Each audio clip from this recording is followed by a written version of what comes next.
The following episode contains difficult subject matter, including references to suicide. Please take care while listening.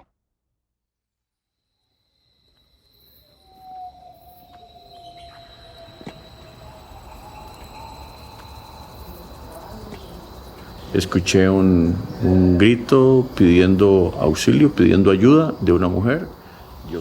The man I am speaking to is one of Sebastian and Jaclyn Ferland's immediate neighbours in Playas del Coco. 2 or 3 weeks ago, she was disappeared. I'm working probably at 10 or 11 in the morning, and I was listening to her asking for help. Well, a woman. I listened to a woman asking for help. She was screaming for help. Saying help, just that's help, it. Help. So I'm going out, and I know obviously what's that house. So I talked with the security guy from the condominium and asked him, hey man, somebody's screaming for help, asking for help. So he told me, okay, I know where is it.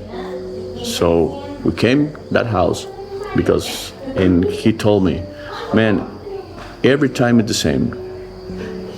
They're fighting. So we went there and we don't see anything and stop. So the screaming woman was Jackie. The other voice, her husband, Sebastian.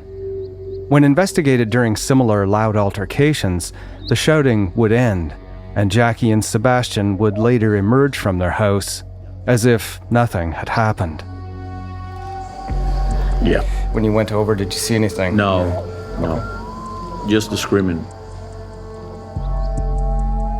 I'm David Ridgen, and this is Season 10 of Someone Knows Something, the Jaclyn Ferland Smith case, Episode 3, Expatriota.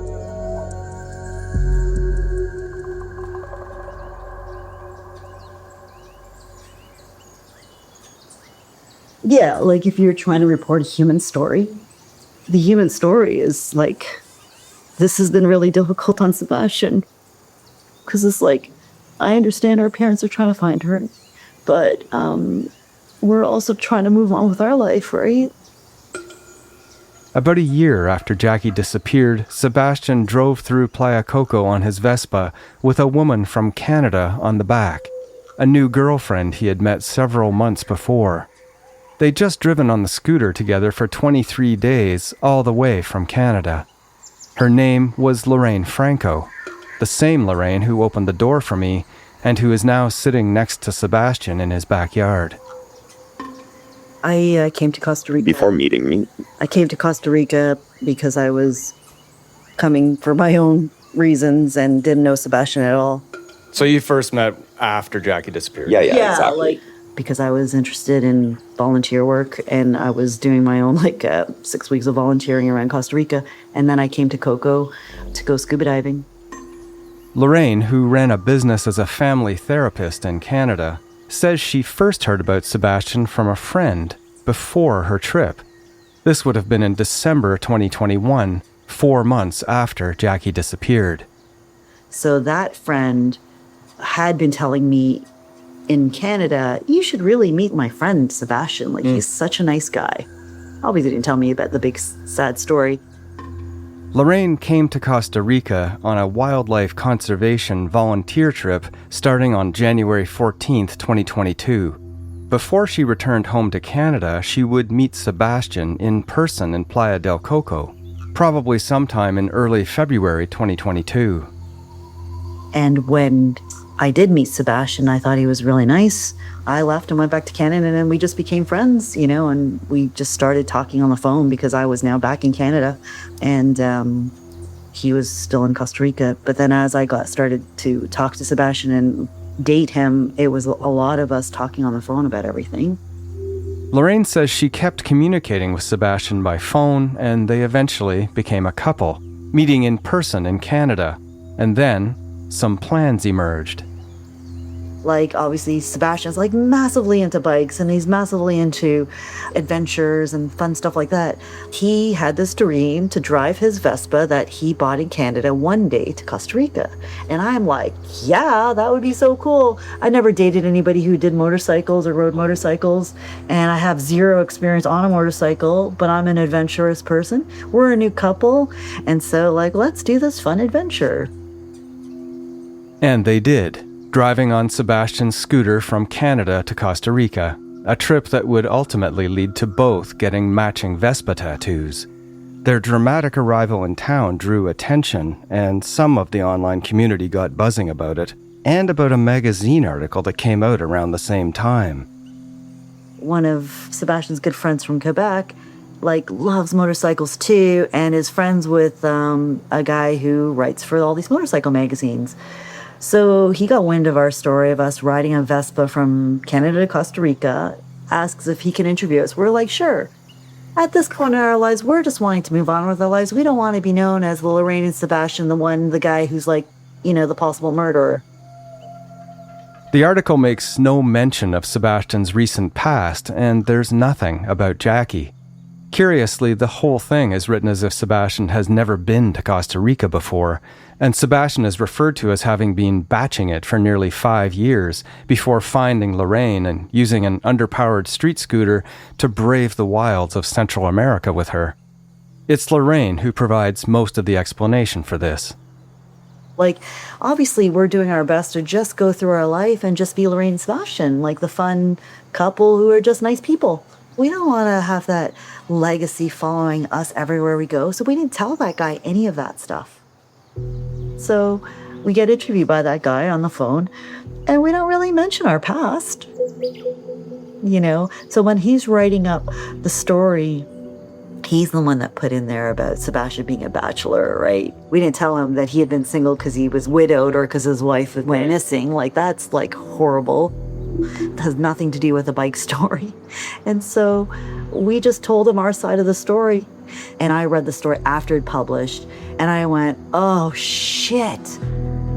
And I said, you got to call that guy and ask him to correct that line. Because if I was her family, I'd read that story and want to throw up and want to strangle you, because it makes you come off as this gallivanting bachelor. Who's never been to Costa Rica before. It makes it sound like he's never been here before, too. It just made him sound like, he's had his bachelor days. And meanwhile, I was like, yeah, that's not exactly Sebastian. Sebastian's the guy who was a loving, dedicated, devoted husband of 12 years who lost his wife and she was missing. And he wasn't like this swinging bachelor. That's not why he was single. He was single because he was, in my mind, like, it's more widowed. Lorraine and Sebastian call the author and ask him to change the article, and it is modified, revising out the bachelor reference, but still with no mention of Jackie, as far as I can see. The author has declined to be interviewed. I'd like to know why he wrote the article that way. I wonder, too, what's been going on under this roof since Lorraine arrived. Does Lorraine know anything about Jackie or her disappearance? And I didn't really need to know much of the story, other than I know my instincts and my intuition, and I also understand mental health. So it is not something that many couples would even stay together for. It's a hard story because, my family found out that I was dating Sebastian, and we have nothing to hide. But then my aunts and uncles go and just start Googling his name and then find out all the stories about him. And then they basically just start freaking out that I'm dating this serial killer. And oh my God, do you know who you're dating? So then I had to then do damage control and try to help them feel safe and comfortable. Her mom used to work at Lorraine lives here with Sebastian, and he's sitting next to her now. The honest way she discusses these very personal details are striking, and Sebastian doesn't seem to react in the negative, so I think he's heard this before. Obviously I feel blessed that I get to live here, because this is the house that him and his ex-wife built together, and I'm the person that gets to live here. But I'm okay with that, because I feel like I'm part of this story as much as We all have a story that just leads somewhere. And now this is where I am. And I'm meant to be here and he's meant to be here and we're meant to be here.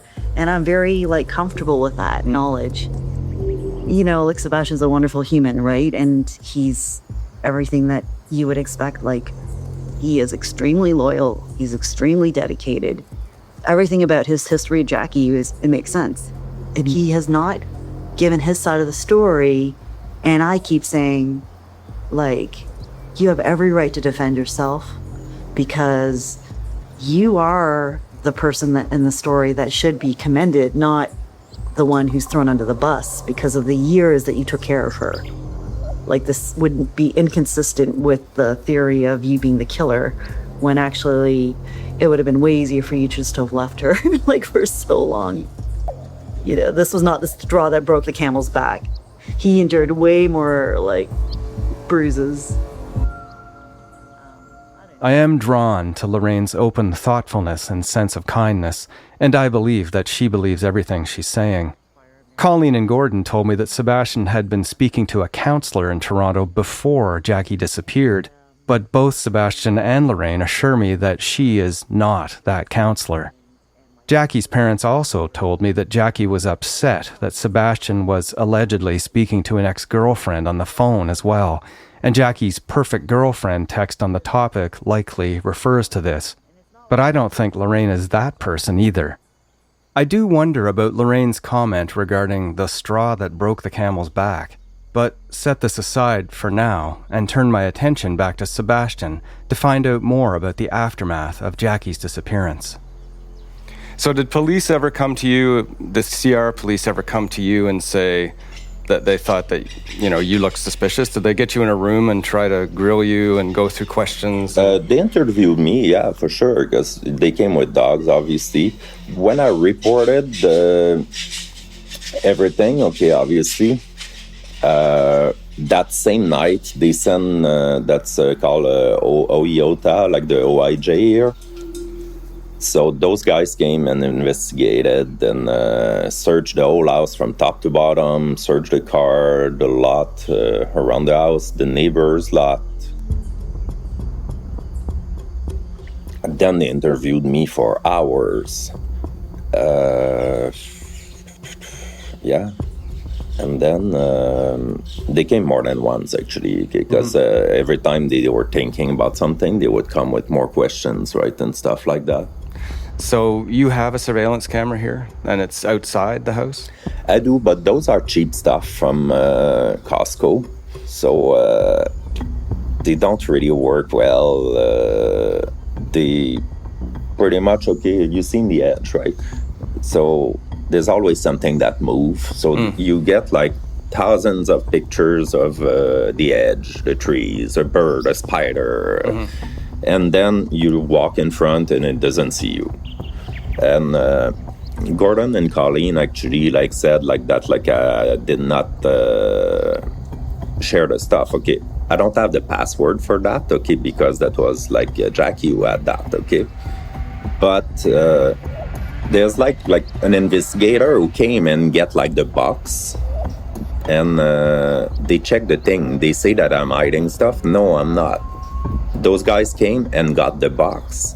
I still don't have the box back. So they check what was in there. Okay, regardless of what they seen, they came back to me and they told me that whoever that was, that there was nothing of interest on the camera. They said they were able to see what was on the camera? Yeah, but the cameras are outside, right? So what they saw is most likely her going out with a bag, like I said, exactly at that time. I'm trying to connect with the Costa Rican authorities and will hopefully be able to confirm what I'm hearing here. Obviously, they're not going to say that, yes, I've been investigated, yes, they came here with dogs, they smell everything. And just for the record, okay, I'm just going to say it, but when you find something in ancient Egypt that's 6,000 years old, they know if there was blood somewhere. They can smell it with a dog. Dogs are that good. I used to have a beautiful garden there, which is, like you said, it's wild now because they dug everywhere because cops, obviously, they see like freshly moved dirt, like which is a garden. The few documents I have seen say that the OIJ first speak to Sebastian in person on August 19th when he officially reports Jackie missing to police.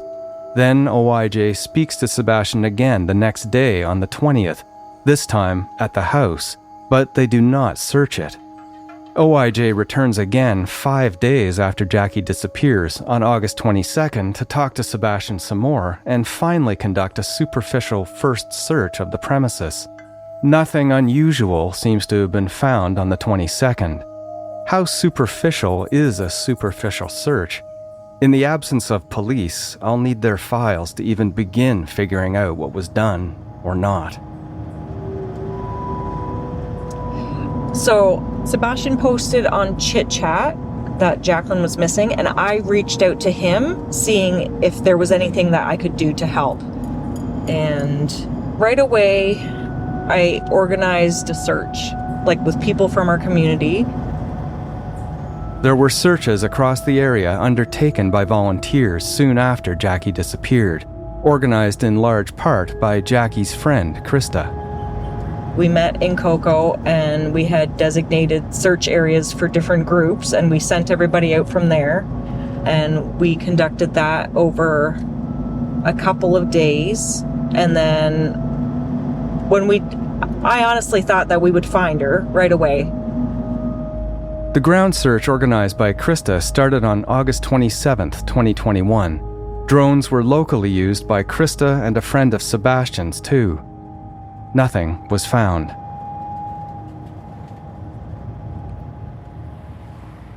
Two days later, on August 29th, 2021, a team of search experts arrived that Krista says she called in. I contacted a guy I know, Victor, who volunteers with an organization called OPEN. OPEN, which stands for the Organization for National Emergencies, seems to be a semi-professional or at least semi-organized search and rescue outfit. A couple days after that, the team was here on ground, so we had to find lodging and food for them and other gear to support them, like machetes. We ended up getting them rubber boots because these are guys walking through the jungle and snakes are always an issue, and, just general search and rescue gear. And how many days was the search conducted for Jackie after she disappeared? I believe it was a full 3-week period. And that was land and sea? Yes.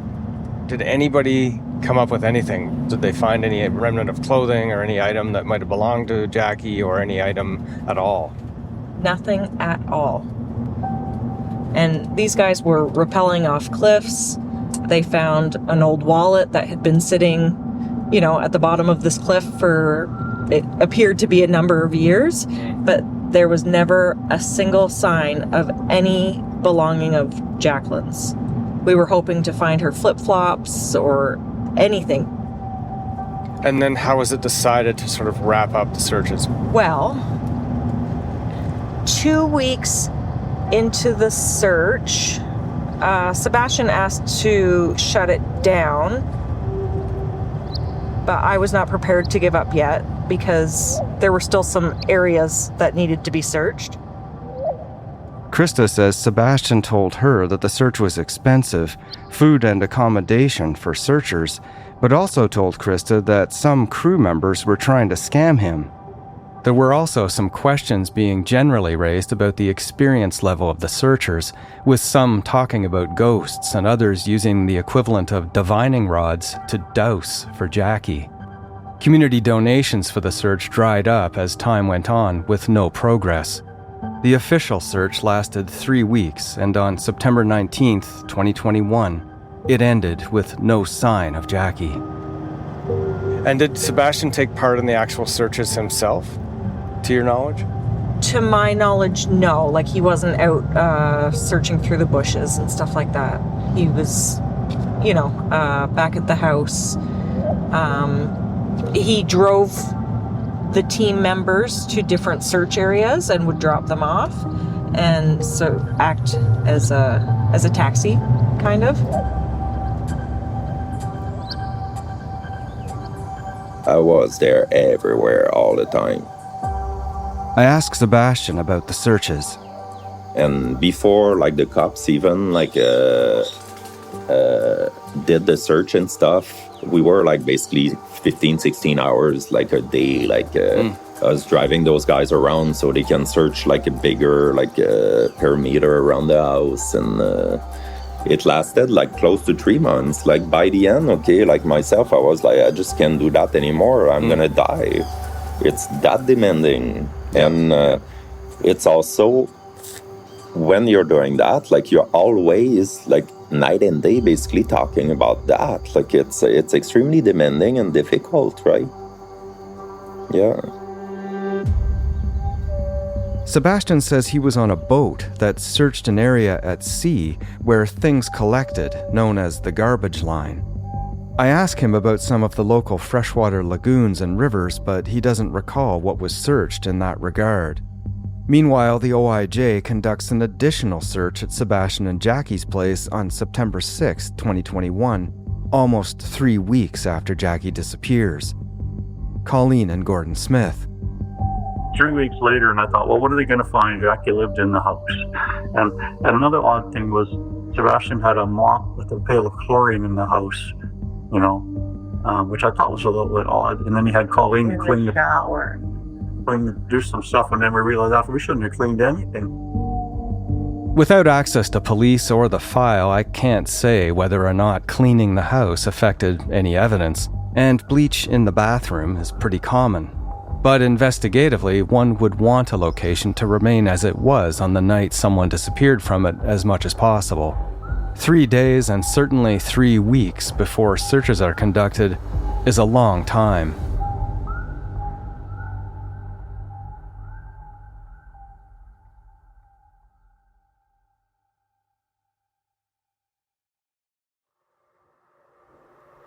Buenos días. Hola, buenos días. ¿Qué tal, señora? Bien, gracias a Dios. ¿En qué le puedo servir? Ulysses Guevara, the lead OIJ investigator on Jackie's case, told me on a call that I needed to contact his superiors to get any more information. After lots of flack, back and forth, and getting nothing of value from anyone superior, SKS producer Maria Burgos and I try calling an OIJ office manager. Aniela Cerdas is more forthcoming and, maybe not so incredibly, tells us that nothing new has been added to Jackie's case file since 2022. Desde el 2022 para acá no ha ingresado ninguna nueva solicitud. And then Aniela offers something else. Ivania Pizarro es la fiscal.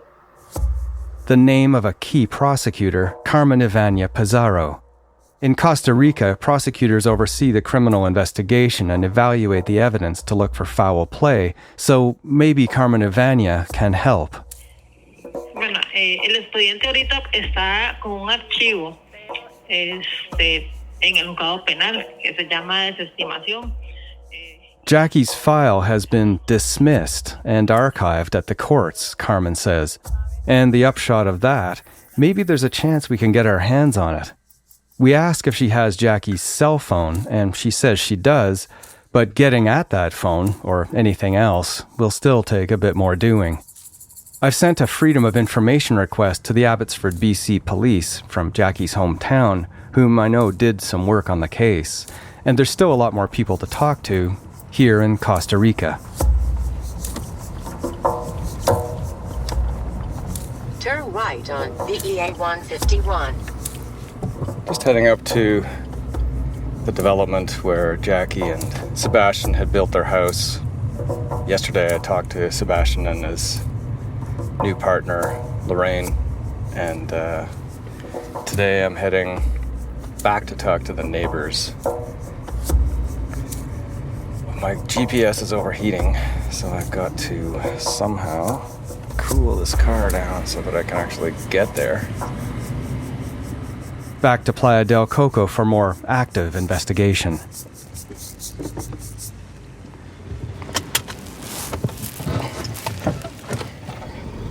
Nice to meet you. Nice to meet you. Can we chat, or do you want to park or something? No. I was running to come and talk to you. Okay. I'm sorry to have you waiting. No, there's no problem at all. Could we talk away from the idling car? It's gotten dark, and from what I can see, the man who has just driven up to me outside his own house looks like he has just come from a long day at work. I'm the neighbor. I live, right next to them. We have He's another neighbor of Sebastian and Jackie's who's asked to be anonymous because he fears for his family's safety, and I'm calling him Alejandro. Alejandro moved in with his young family just a few weeks before Jackie disappeared. Unfortunately, I didn't get to know Jaclyn too much. She was always really nice. She was always outside. She was always really happy. She was always working on the house, on the garden. She would talk to the kids. She would be very empathetic. She was always smiling and she was always working really hard. And Sebastian, I never talked to because I only talked to Jaclyn, was, pretty decent. Like, he didn't engage too much. He would be like outside too. You'd see how they're trying to get onto something with the house together and all that. And that was actually pretty nice to see. And Sebastian was always behind, never talked, and with an angry face.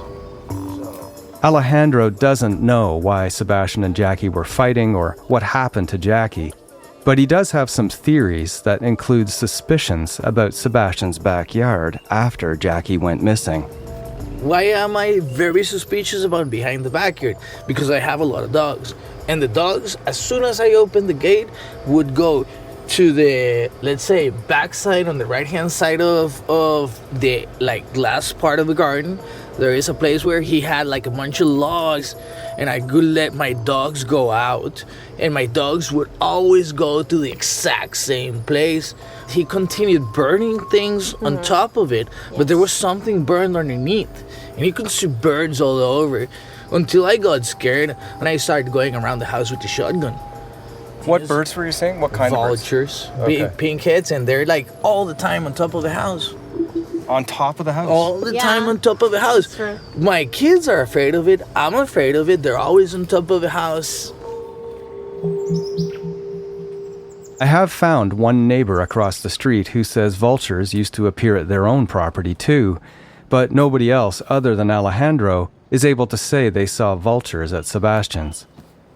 The first ones that came and investigated was OIJ. OIJ is the Costa Rican, let's say, FBI, the governmental entity that should take charge of all these things. And they were all right in front of his house. And when I passed, I stopped.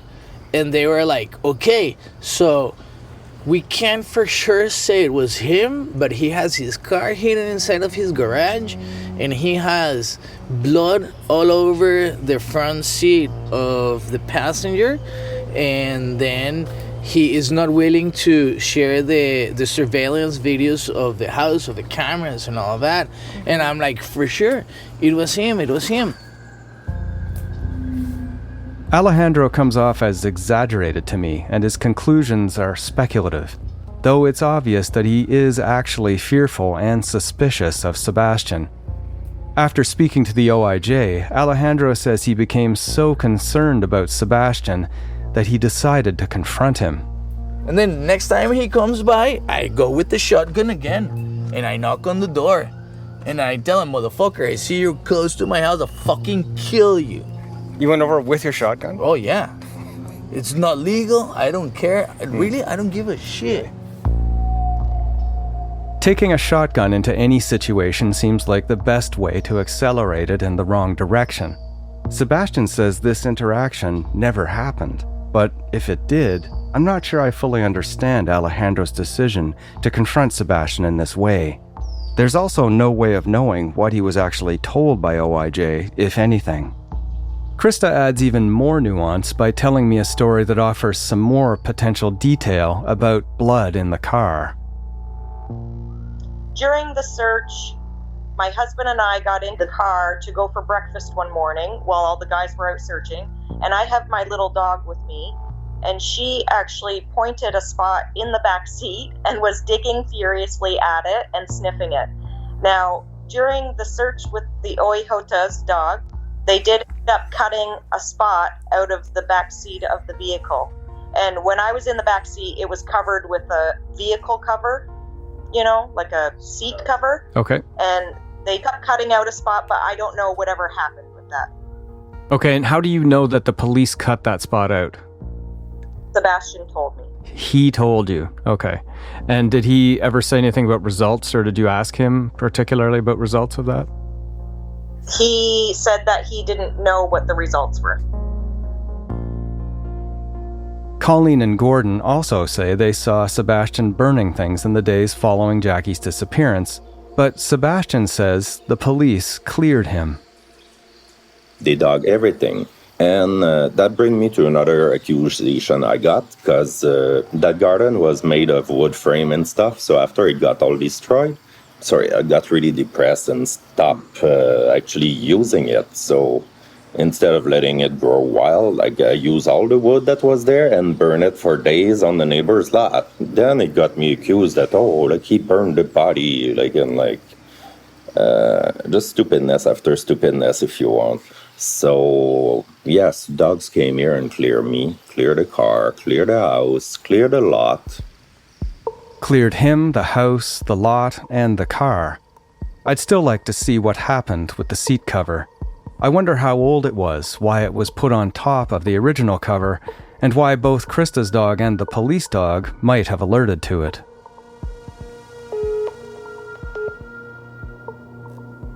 Hi, sir. You can hear me? Yes. Is this Alonzo? Yeah, that's me. Yeah. And nice to meet you. Nice to meet you. Thank you so much. Alonzo, the gate guard. Gordon and Colleen mentioned to me that he might have seen something on the day Jackie disappeared. He wants to work on his English on the call, even though I say he can speak Spanish. Do you remember seeing Jaclyn on the day she disappeared? No, my partner, he saw her, and he was in the gate, right? Okay, so Alonzo didn't see Jackie that day. It was apparently his partner. Sir, I want to tell you something. Sebastian, he never told us she was disappeared. That happened, I think it was Tuesday. So we call Oihota. They come to here, and they ask me, do you know about this woman because she's disappeared and blah, blah, blah. And was in that moment we received the news she was disappeared. He never told us nothing, sir.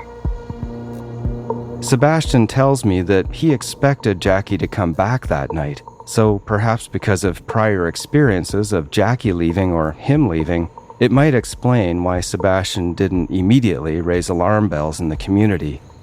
The guards say that they heard about Jackie disappearing from the police days after she vanished.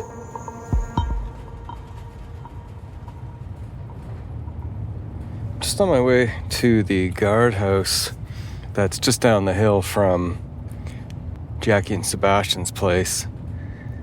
Hopefully I can speak to Alonzo and his partner about what they say they saw on that day.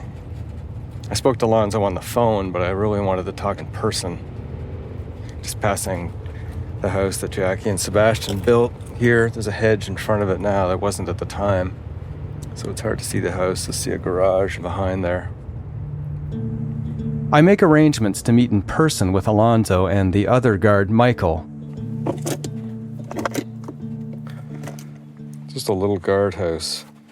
I think there's 3 guardhouses in total. This is the sort of most active one that I've seen. Some of them are completely inoperative, it seems. Let's see.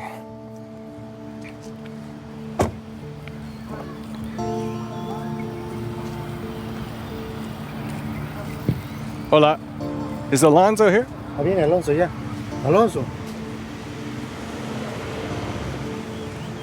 Alonzo. Hi. Is this your partner that was here? Yeah. So he's Michael. Okay, Michael. David. Hi, Michael. So, I want to know what Michael saw on the day, it was August 17, 2021. Bueno, lo que pregunta es que si recordás la última vez que la viste. La vi, fue entrando ahí como a 6:30 era más o menos. 6:45, ¿no? Por ahí, algo así. Ella entró, me saludó. Allá en el carro de ella. No más. So he said that day he saw her about. He said 6:30 Coming p.m. in? Coming in the gate. In her car? Yeah, in her car. Her car. Yeah. Okay, driving in. Yes. She wave or Como, Sí. was she happy or did she wave? Sí, solo Dios. She waved? Sí. yeah. Michael says that around 6:30 p.m., Jackie came in, waved at him from her car, and drove on past to her house. Back in 2021, Michael said he couldn't remember whether it was the 16th or 17th when he saw Jackie, and that he saw her drive by a little later, around 7 or 7:30 p.m. Michael also said back then that he thinks he saw Jackie drive to her garage and that he did not see her leave again. There is another route that you can walk or drive to or from the house, so not seeing Jackie or the car pass again just means past Michael at the guardhouse. But Michael does see something else pass by.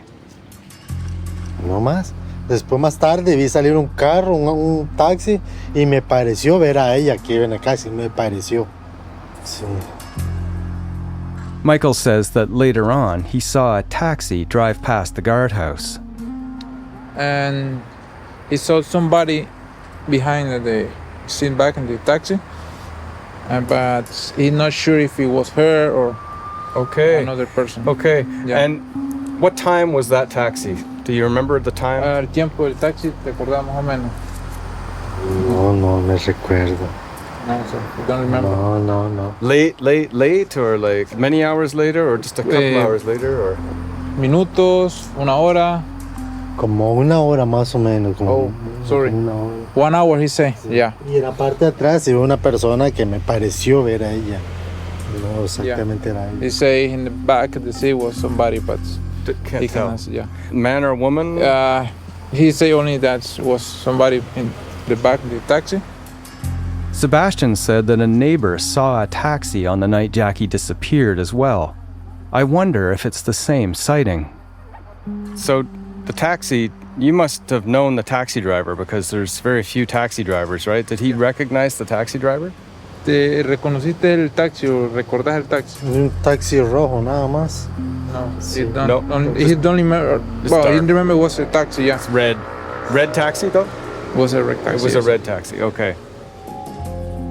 Seeing Jackie come past in her car between 6:30 p.m. and 7:30 p.m. on either the 16th or 17th seems a reliable sighting to me. If on the 17th, it matches roughly with the approximate surf store receipt timings of when Jackie would have been returning from there. Michael says he saw Jackie drive in from the Hermosa direction, which would have been the shorter distance to arrive from the surf shop.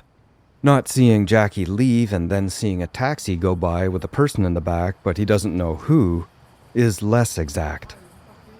Has he ever talked to Sebastian? Ever? Después hablaste con Sebastián. No, yo no he hablado con Sebastián. Oh, okay. Nada. And did you ever see them fighting or arguing or any kind of interaction between them? Si viste alguna vez que pelearan o tuvieran discusión. Una vez el vecino me habló que se escuchaban unos gritos ahí. He said one time the neighbors called him because the neighbor heard somebody was screaming in the house. ¿Vos fuiste a ver? Sí, yo fui, pero no vi nada. Todo estaba tranquilo. Y Sebastián estaba lavando como unos trastes, estaba ahí en el trastero ahí. Okay, when he go there to see what's happening, the Sebastian, he called Sebastian, but he didn't answer. So, but he said Sebastian was washing the dishing or something in the kitchen. Okay.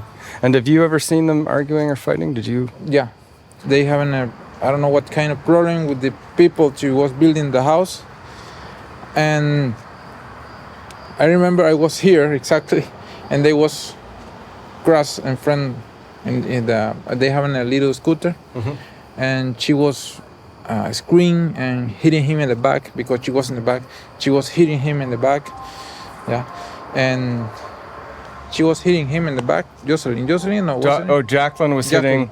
She was hitting with his hand in the back to Sebastian. She was.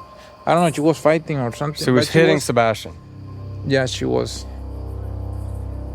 The surveillance cameras. Did you ever see anything on any surveillance camera here that showed Jaclyn leaving? No. Sebastian, in the house they have camera. When I heard that version that when they ask, to see the camera, he say, "Oh, Jaclyn have the passport. Right. She know everything about this. I don't have control." Okay. Yeah.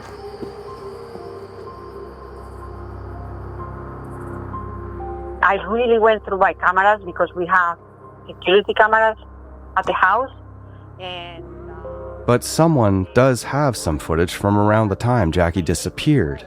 A neighbor across the street named Rumour Aldana. In fact, Rumour says that in 2021, she was the only neighbor in the immediate area who had security cameras. So nobody has a shot of Jackie leaving the house, let alone leaving the house with a bag like Sebastian told me. We pour through the footage Rumour sends, but because her camera is aimed closer to her house, not every car or motion event seems to trigger it. There are no recordings of Jackie or Sebastian on August 16th or 17th. There is a shot of Sebastian on the 18th around 11:30 a.m. on his scooter, and on the 15th there is a shot of Jackie's car returning home around 7 p.m. It could be surmised that Michael the guard is actually remembering seeing Jackie drive by on the 15th from this evidence because it is similar timing, but impossible to say because whoever is driving the vehicle cannot be seen. Rumour says she has talked to all the neighbors about Jackie, and I ask what she thinks about her disappearance. We're inquisitive. It's right next door. Somebody disappeared. There's a killer somewhere, so I need to know what's going on. And I think it was foul play. I really think so. I don't think she just walked away like this is what they were saying, that she just walked away. No way. No way. No way is an opinion from Rumour, someone who tells me she doesn't know Jackie or Sebastian beyond waving. Still, theories of how no way happens are still fewer and further between than I would like. I wonder what Sebastian himself thinks happened. Has anyone ever asked him? I did not kill her, obviously, yes. But who am I to convince anyone? People want to see me as the guilty and stuff, and whatever I do, they're gonna think it's me. So even if I say something in their head, it's gonna be to prove that it's not me and to try to say something, whatever. And if I say, don't say anything, they still think the same thing. So it's basically wasting my life trying to convince those people. They want to hate me and they want me as a witness. They will. In thinking about the case, and maybe in thinking about Jaclyn, what do you think happened? I'm probably the person who know her the most, right? So I would say since she was really afraid of pain and stuff, but she was tormented and didn't want to live anymore, and it's been like that for quite a while. I would say she loved the ocean, so she probably went for a swim, planning on swimming until she cannot come back. Until she can't come back. I can't imagine many things that might be harder to do. Swim past where you know you cannot return. At night in an ocean, alone. Others have disappeared from the same Costa Rican shoreline, and days later the tide has brought them back. The beach sands have held them. Would there be no sign of Jackie? Other cases have taught me that bodies in water can start to disarticulate in a surprisingly short time.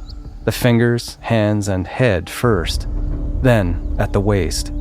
Sharks and other fishes may not consume everything. Could Jackie have died by suicide with the intention that no part of her would be found?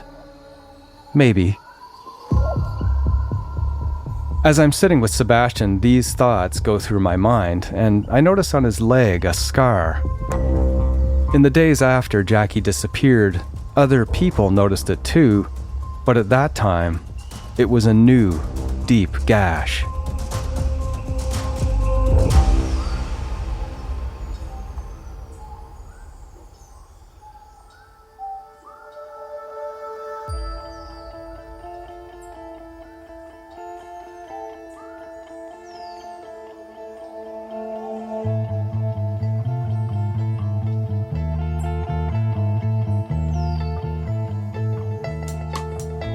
Someone Knows Something is hosted, written, and produced by me, David Ridgen. The series is also produced by Maria Jose Burgos. Sound design by Evan Kelly. Natalia Ferguson is our transcriber. Emily Cannell is our digital producer. Chris Oak is our story editor. Our executive producer is Cecil Fernandez. Tanya Springer is the senior manager, and Arif Noorani is the director of CBC Podcasts. You can binge all episodes of Someone Knows Something early on the CBC True Crime YouTube channel, or for early and ad-free listening, subscribe to the CBC True Crime Premium channel on Apple Podcasts. Just click on the link in the show description.